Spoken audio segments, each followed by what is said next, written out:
Hello and welcome to this video, which is going to be a guide for the Endless Archive. This guide is specifically focused on getting to and clearing Arc 4, and that's when we're going to stop the guide. Why Arc 4? Well, that is when you get the title and achievement, and that is sort of the goal of most players. So I previously made a build video, and that video got pretty popular, at least compared to my other content.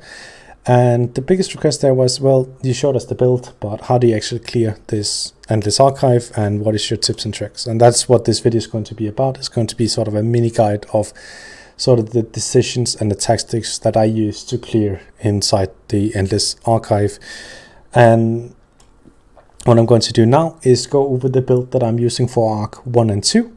And then I'm also going to go over the build later that I use for Arc 3 and 4. So this is the Arc 1 and 2 build. So what we saw previously was almost the same build. The only difference is that we're now using a few more medium pieces. Why are we using medium pieces? Well, we're not taking as much damage in Arc 1 and 2. Medium armor, small damage, we clear quicker. A correction to the old video is that I've now switched to using a charged lightning staff with a flame glyph. I previously was using a precise staff with a weapon damage enchantment, but I'm going to explain later why it is that we're using this. It's because of one of the buffs in there that is very, very powerful. Another change is that we're no longer using the Celerity CP. Celerity CP here, of course, gives us movement speed. We get a movement speed buff in there from completing the secrets in there. I'm going to go through the secrets later. And once we have that, we no longer really need Celerity. We can go for the CP called Bloody Renewal. Else, everything is pretty much the same as before. And for the people that might not have seen the build, I'm just going to show you a preview. So this is the preview for the build, and I'm also going to keep over every one of the different set items. And that's it. Now I'm going to go into the video and explain how to clear the Endless Archive. Now we're inside the Endless Archive, and the first thing that's important to notice is our top right corner. This will tell us which round, in what arc, and in what cycle we're playing. Going from left to right, the most left number is Arc 1. It tells us that we're currently playing Arc 1. The middle number is telling us that we're playing in Cycle 1. There'll be 5 cycles per arc, with the final boss being Thorwald, and the bosses in between being random bosses. And then we have the round number, which is what round we are playing in each cycle, and there are 3 rounds per cycle. 2 trash rounds first, and then 1 boss round. So this is how you see how far you've gotten inside the Endless Archive. Immediately at the round, we are presented with a choice. This choice is a verse buff.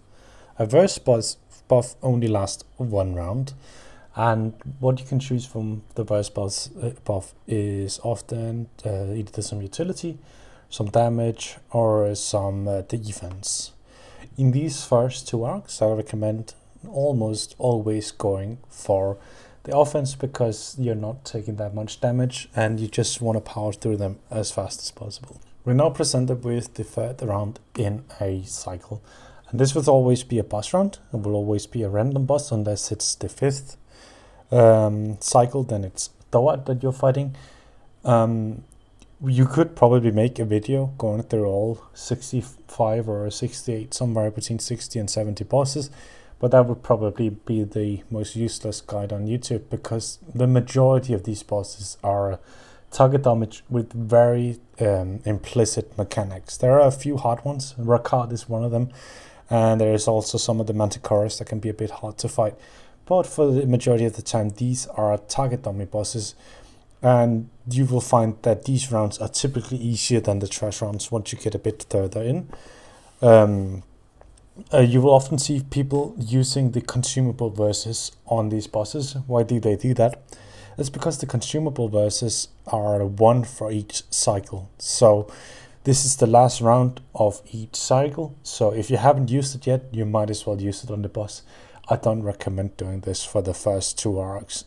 Maybe on the 3rd arc if you get a hard boss, but for the majority of the time, just keep these consumables for the Marauders, which I'll go into later, and don't pop consumables on these bosses just because you have them.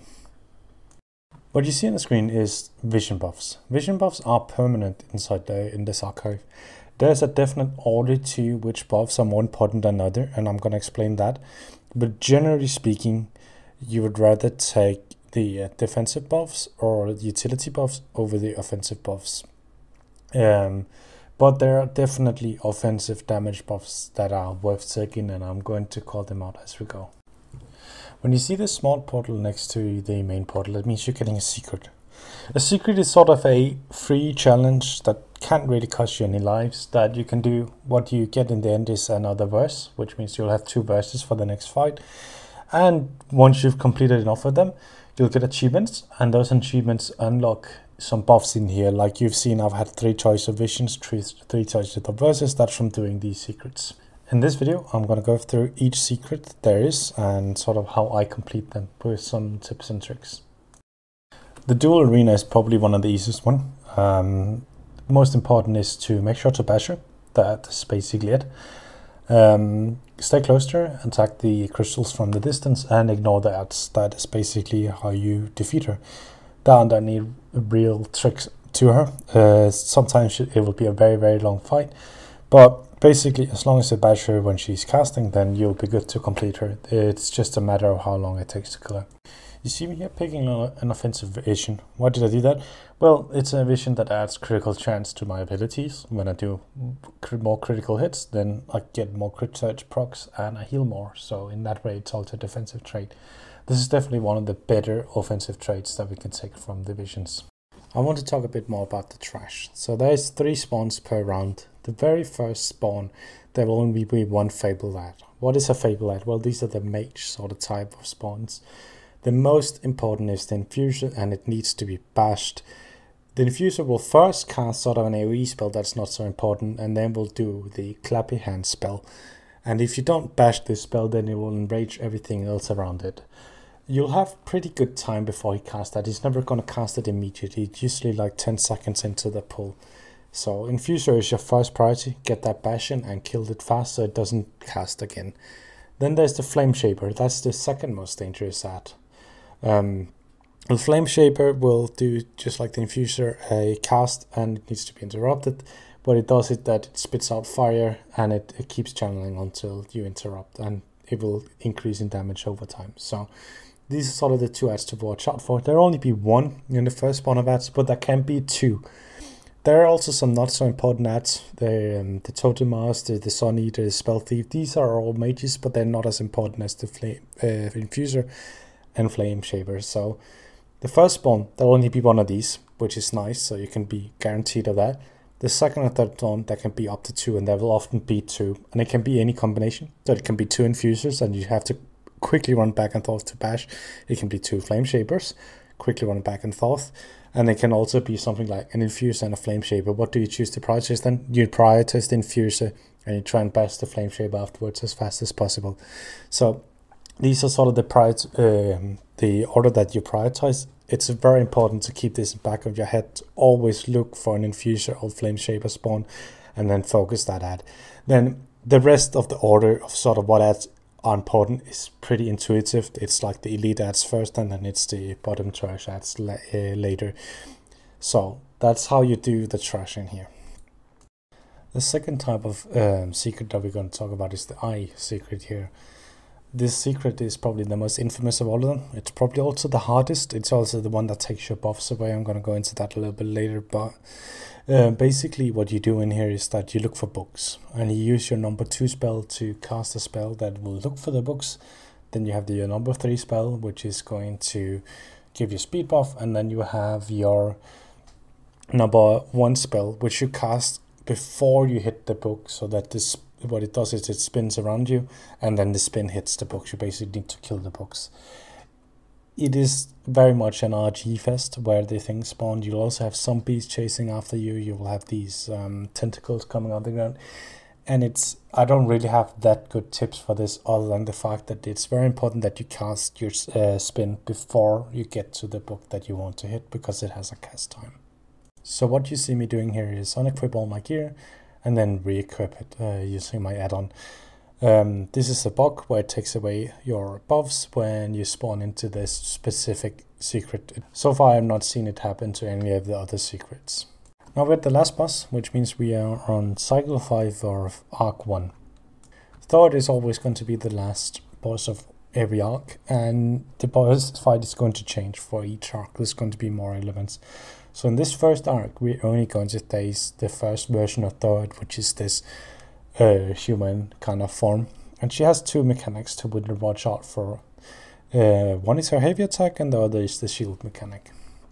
The shield mechanic is then going to reflect all direct damage. And since we are on an Oakensorc and we're doing heavy attacks, which are direct damage, then what we want to do is not hit her. And what happens when you don't hit her is that she stops the shield mechanics and she continues attacking you in other ways. So we want to do damage stop each time she does the shield mechanic, and it's also obvious for her when it is, because she will do small taunts like saying, how patient are you, how long can you wait, try and attack me now, something like that every time she does the shield mechanic, which tells us in advance, okay, stop heavy attacking her, wait for her to stop.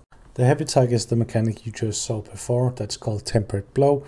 You basically just want to block it, there's nothing else to it. Sometimes you can mistake it for other mechanics.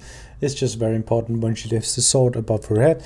This could be a heavy attack. If you have an add-on, you can track it, and you just want to block it, that's it. There's nothing really more interesting to the forward spirit herself. The rest of the mechanics are added as we go. There are bonus things in here, sort of the eye beam that we're seeing. There's also these small blobs. The blobs are very, very dangerous. They will have this interruptible mechanic where they spit on you. So what you want to do is stand close to them, then they do less damage. Or just interrupt them. You can do either or. And here we see the most important vision you can possibly get, which is focused effort. This is the one that buffs your status effects. This is also why we're wearing charged staff. We're counting on getting at least one of these. And this should be prioritized over everything. Even one of the sort of vision buffs that can give you these special forms. You always take this trait when it's there, no matter what. Now we have a difficult choice. We have a choice between one of these sort of set buffs that gives us the special avatar forms, or whatever you want to call them, and then some actually more useful buffs like the enchantment buff here. You should always prioritize the avatar buffs above anything, even if it gives you quite a lot of damage or it gives you quite a lot of defense. So it's focused effort, then it's the avatar buffs, and then it's anything else. That is the order that you should pick your visions. We're now meeting our first Marauder, and there are 3 different Marauders here, and the one we're getting is Gothmar, which is the hardest one. Marauders are random bosses that spawn on the trash packs. You never really know. One unfortunate thing about this spawn is it comes just after a boss fight, which means we picked up a vision, and that means we don't have a verse. What you'll see me do is immediately go into my consumable menu and pick up a defensive verse, which is the blue one, because this is where you need these verses for, these consumable verses that you can take each cycle. The Marauders is what they're really needed for. How I like to defeat Marauders is to try and keep one small add alive and then focus on the Marauder. If there's just one add alive, then the next wave won't spawn and we won't be overwhelmed. So we want to fight him basically alone with just a little add on the side, not doing much. How we defeat Gothmar is by using our Bound Aegis skill that gives us extra block mitigation, and we basically need to block a lot of his attacks or else he's going to kill us. He's not too difficult here in Arc 2, but in the later arcs he really starts to hit hard, and even in Arc 2 you see me sweating it a bit. You will definitely die a lot on the Marauders until you get the grip of it, but it's basically just about blocking with your shield up and Bound Aegis up to defeat him. What I emphasize here is, again, we want these buffs that can help us get these different kind of Atron or avatar forms, even if the buff itself is not that great for us. And now we made it to the end of Arc 2, and this is where we face Thord again, but this time the boss fight is going to change. There's going to come an Ice Atronach. The Ice Atronach's main ability is that he teleports. What you do is that you focus the original version of Thord first, and then you kill the Ice Atronach second. The Ice Atronach really doesn't bring a lot of new abilities, but he is a little bit annoying because he keeps teleporting around.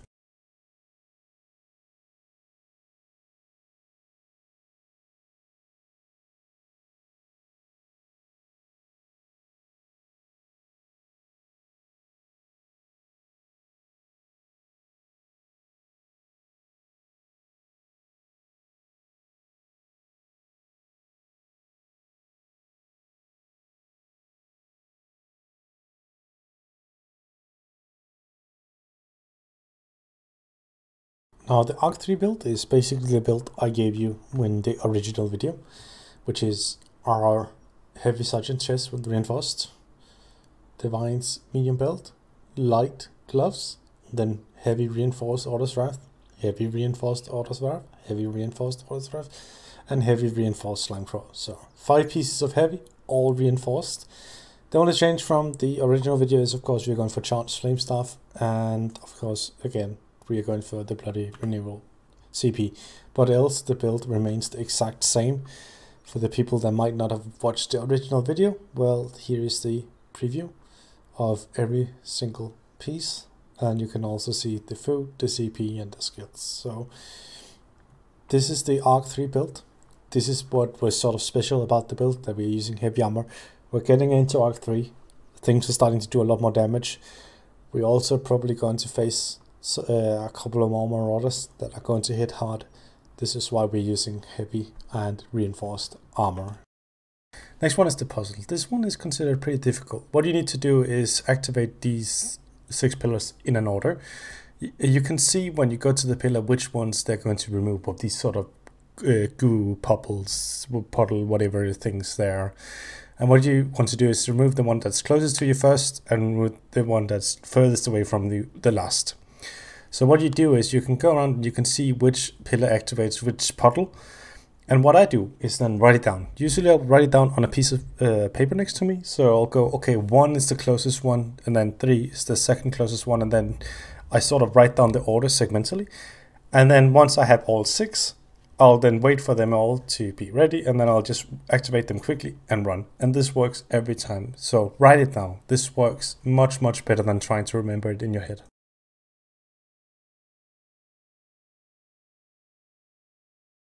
Then comes the next Marauder. This one is Hilara, also referred to typically as the dual guy. This one is a little bit easier than the previous one. He still has a heavy attack that needs to be blocked, but what he does is he spawns puddles all over the place.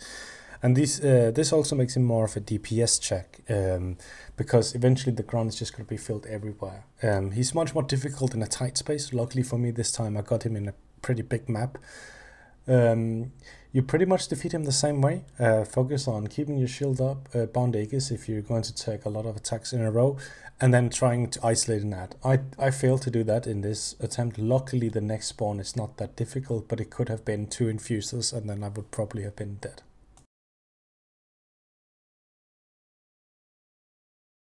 Something I want to point out here is that Exan is one of the best versions you can possibly get. It's an enormous amount of damage on direct damage, and it procs on the elemental drain as well. So you want to go for this verse if it's there. Pretty much the only thing that can be prioritized over this would be one of the avatar forms.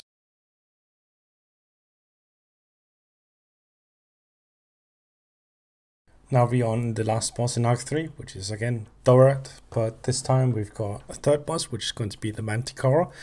The Mantic only has really one important mechanic, or 2. It's got the mace, which is just a lot of AoEs he throws around that looks a bit like a mace. And then there is, of course, the glass ceiling, which he throws down. The glass ceiling you can either block or roll dodge. Usually doesn't do too much damage. Some of the later arcs it might hurt, but he's not the most difficult boss. What you want to do is you want to focus first the Thorat, then the Ice Atron, and then you focus on the Mantic. That's the so you focus the bosses in the order they spawn, and they will always be like this on Thorat.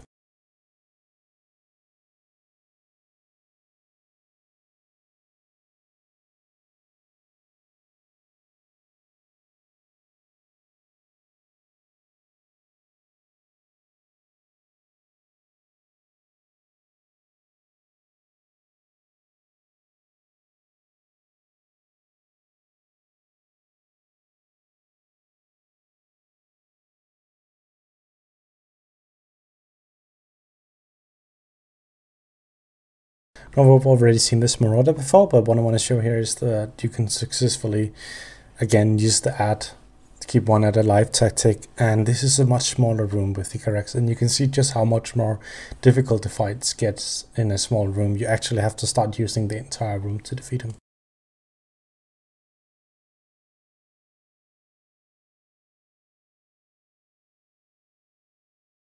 Now we get to one of the of the secrets, which is just the book quest. This is probably the easiest one. You go into this room, you talk to the lady, you get a quest. It's very important that you track this quest to make it easier to spot.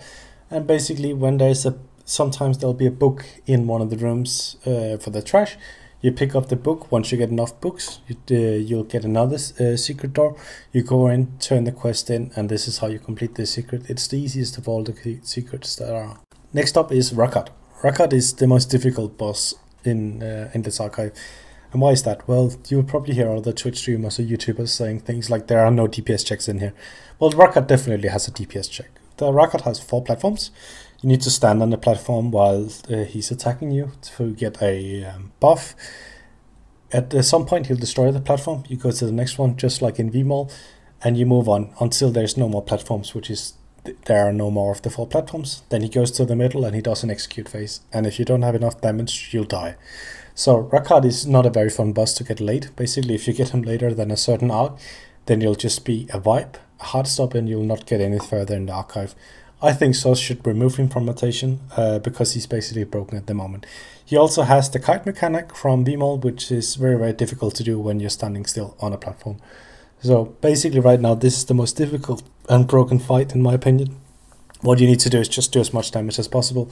I recommend definitely activating a damage verse on Rakan, not a defensive verse. Now we're at the last iteration of Thawad, which is again the last boss in this arc. In the last iteration of Forward there, so this is the last time anything is going to be added to the third fight. This is also why we get the achievement here in Arc 4, is the Dragon. So the Dragon is going to do what people typically call the donut, and what it does is a big area in the middle that you can't step in, and then you sort of have this donut ring around that you have to stand in. Other than that, it's not that difficult, honestly, the Dragon. He has 2 mechanics. He does fireballs, which at least in Arc 4 here, 1 shield can take 2 fireballs. So what I want to recommend you that you do is that you wait to shield till the shield has been hit by 2 fireballs, or else you might run out of magicka, and then it might actually get difficult. And then there's the fire burst, which you can pretty much just ignore. And that's what the Dragon adds. The fight is very epic with the Dragon, and the visual effects are actually pretty impressive, and it feels epic to fight it. But it's not that difficult if you just keep your head cold and make sure to sort of count the fireballs. So you shield, fireball, fireball, then shield, fireball, fireball. And then you're pretty much good to go to beat the Dragon. Mechanically, it's not that difficult.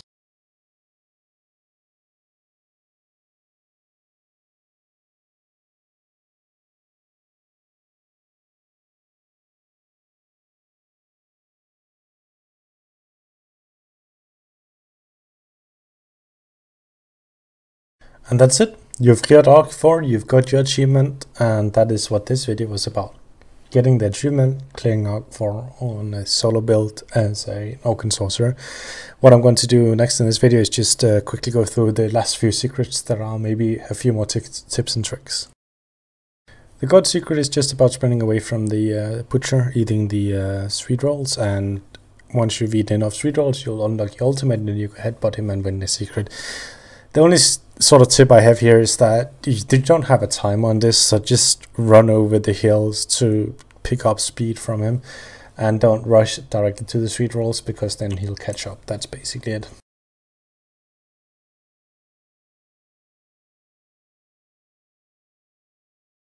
Now the Wisp secret is considered either the hardest or the second hardest of the secrets by many people, and it's rather difficult. What you see me doing in the beginning is 1, slot the celerity CP for the extra movement speed. 2, I'm using something typically referred to as RP walk, this slow walk. And this is what I use to complete this secret. I just slow walk, sometimes small taps on the shift key to all the Wisp, collect them all at once and then walk them into the middle. This is what I found to be the most efficient way to complete this secret. It doesn't always work like this. Sometimes I'm just a bit too slow, but like 9 out of 10 times this works brilliantly, even at the maximum as you see here with 6 Wisp, I think it is. Now what I want to show here is just the ice transformation and just how powerful it is. It's also a bit funny that you get this ice stun, but it doesn't work against the scam. I didn't mention the scam earlier in the video because I didn't feel like it was too important, but basically there's this loot scam that can spawn during boss fights, and you can choose to kill it and it will give you a little bit of loot, typically some currency, sometimes a set item, sometimes even a verse. It's typically worth to kill it, so I would go for killing it even in the later arcs. And that was basically for this video. Thank you for watching. If you watched here till the end, let me know if there's something you would like to have explained that I didn't cover in this video. Let me know how you thought the video was. And I ended this video with Arc 4. I could probably talk about builds up until Arc 7 or 8. Let me know if that's something people are interested in. And thank you for watching.